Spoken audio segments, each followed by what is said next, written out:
नमस्कार दोस्तों, मैं सी अंकित अग्रवाल आज आप लोग के सामने एक नया एपिसोड बना रहा हूं, जिसका टॉपिक है income from salary under income tax act.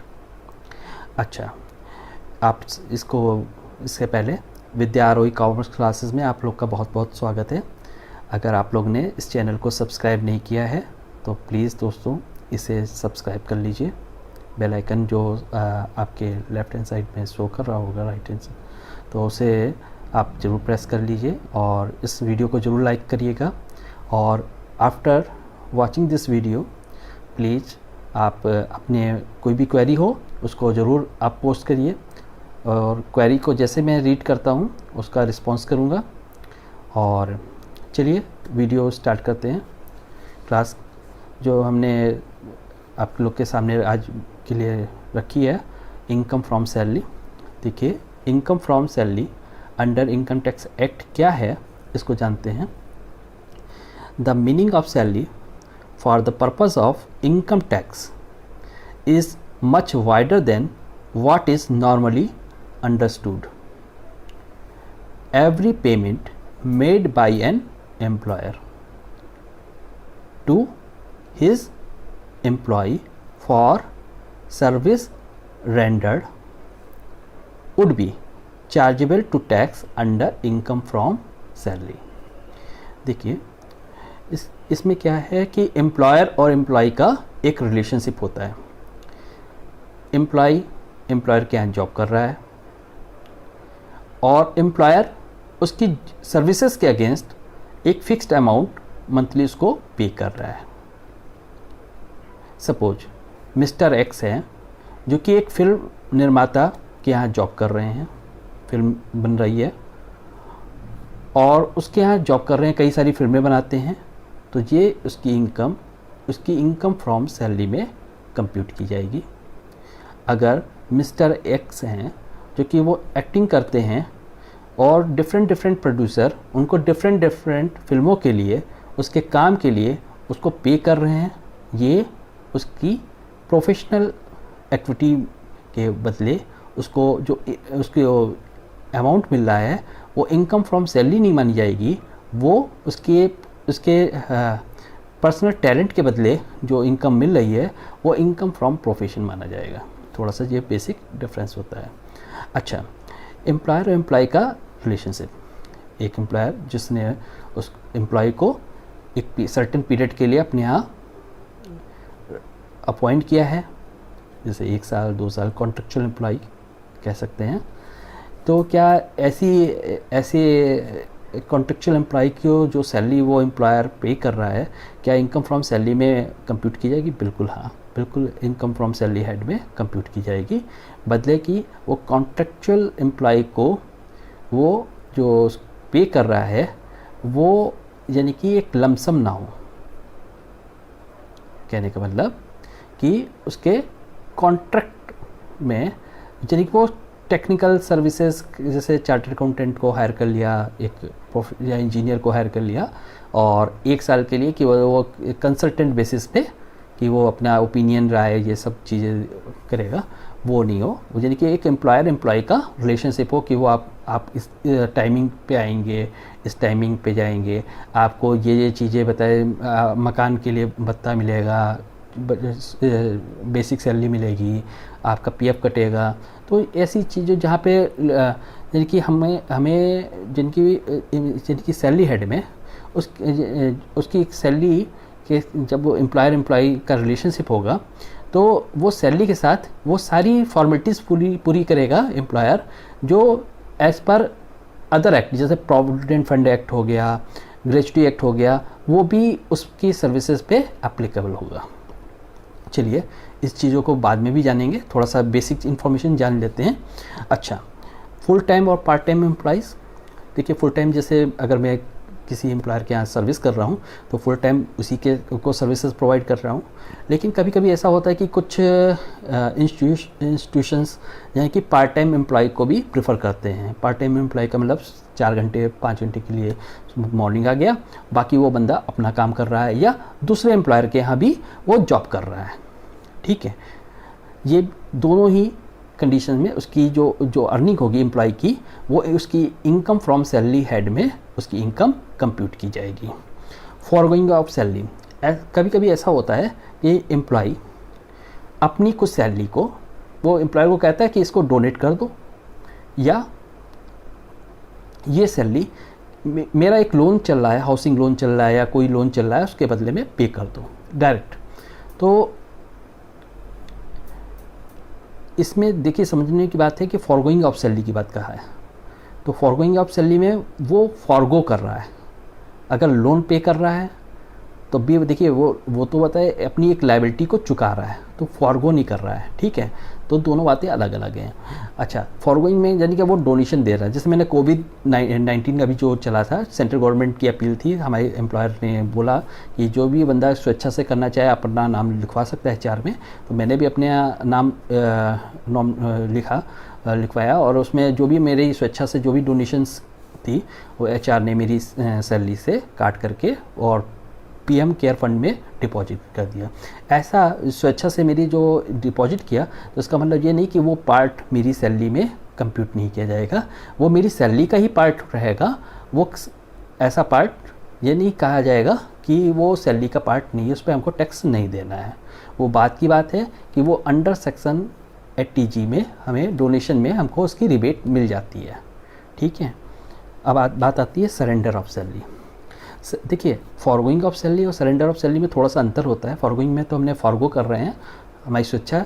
यहाँ पे भी सरेंडर ऑफ सैलरी में मैं क्या कर रहा हूँ कि मैं सेंट्रल गवर्नमेंट, लेकिन इसमें क्या है कि मैं सेंट्रल गवर्नमेंट वर्ड डिफाइन किया गया है, सेंट्रल गवर्नमेंट को सरेंडर कर रहा हूँ, सेंट्रल गवर्नमेंट का एम्प्लॉय हूँ, और सेंट्रल गवर्नमेंट को मैं अपनी सैलरी सरेंडर कर रहा हूँ कि मुझे सैलरी नहीं चाहिए जी, तो वो मेरी सैलरी कंप्यूट मेरी इनकम फ्रॉम सैलरी हेड में नहीं की जाएगी।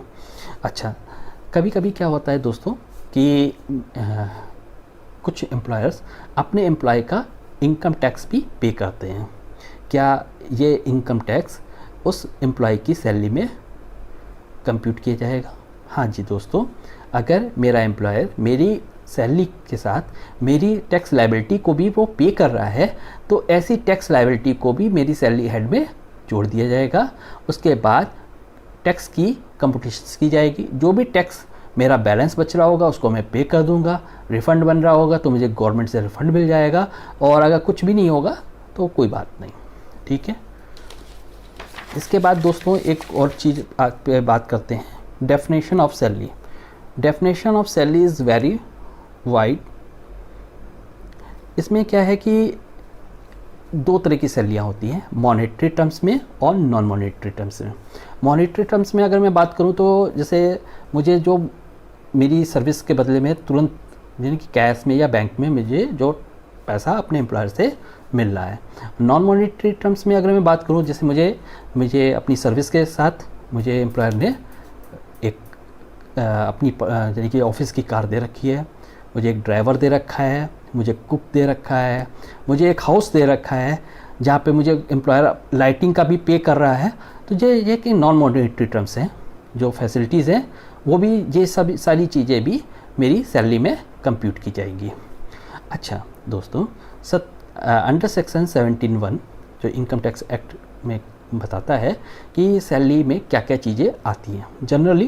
जैसे नंबर 1 वेजेस, नंबर 2 एन्युटी और पेंशन। एन्युटी यानी कि ऐसा कोई अमाउंट जिसके बदले में हमने ड्यूरिंग अपनी सर्विस कुछ पे अपना कंट्रीब्यूशन कर रखा है, और जब मेरी सर्विस कंप्लीट हो जाएगी या एक सर्टेन एज आ जाएगी तो उसके बाद मुझे उस पेंशन स्कीम के तहत अपनी एज के बाद यानी कि सर्टेन एज के बाद मुझे वो स्कीम के थ्रू एक मंथली कुछ पैसा मिलता चला जाएगा। तो ऐसा पैसा भी इनकम फ्रॉम सैलरी हेड में कंप्यूट किया जाएगा।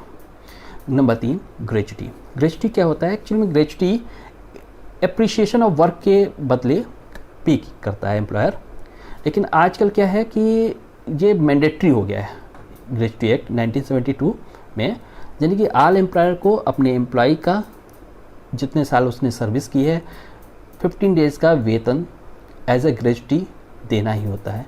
लेकिन ये ग्रेच्युटी कब एप्लीकेबल होती है? जब हम 5 साल कंटिन्यूस वर्किंग कम से कम करते हैं, तब ये मैंडेटरी रिक्वायरमेंट होती है एम्प्लॉयर के ऊपर कि वो नंबर ऑफ़ ईयर्स को कंप्यूट करके, कैसे कंप्यूटेशन करते हैं इसका अगले एपिसोड में इसको मैं जिक्र करूँगा, और इसका कंप्यूटेशन कैसे करते हैं, कितना पार्ट एग्जिम्ट होता है, कितना पार्ट नॉट एग्जिम्ट होता है, गवर्नमेंट एम्प्लॉय के लिए क्या ट्रीटमेंट किया जाता है, प्राइवेट एम्प्लॉयज़ के लिए क्या ट्रीटमेंट किया जाता है, ये मैं बताऊँगा आपको। अच्छा, एनी फीस, कमीशन या परकुजिट्स और profit in lieu of in addition to any salary और वेजेस, ठीक है, ये भी सैलरी का पार्ट बन जाती है। एनी एडवांस ऑफ सैलरी, जैसे अगर मैंने 2-3 महीने का एडवांस ले लिया किसी पर्पस के लिए, मैरिज थी, कोई बीमार था, या एजुकेशंस के लिए, या मुझे ज़रूरत ही पड़ गई कि मुझे फाइनेंशियल नीड थी और अपने एम्प्लॉयर से मैंने एडवांस सैलरी ले ली, तो ये भी हमारी इनकम फ्रॉम सैलरी में और यानी कि कंप्यूट की जाएगी और इस पर भी हमको टैक्स पे करना पड़ेगा।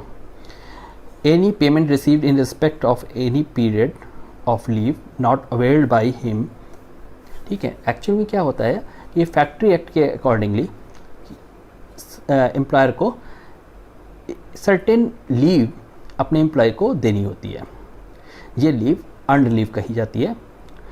अगर एम्प्लॉय ये इन लीव को अवेल नहीं कर पाता अपनी ड्यूरिंग सर्विस, तो एम्प्लॉयर बची हुई लीव का पैसा अपने एम्प्लॉय को पे करता है। ये पे जो एम्प्लॉय को मिल रहा है ये भी टैक्सेबल होता है एम्प्लॉय की सैलरी कंप्यूटेशन के टाइम।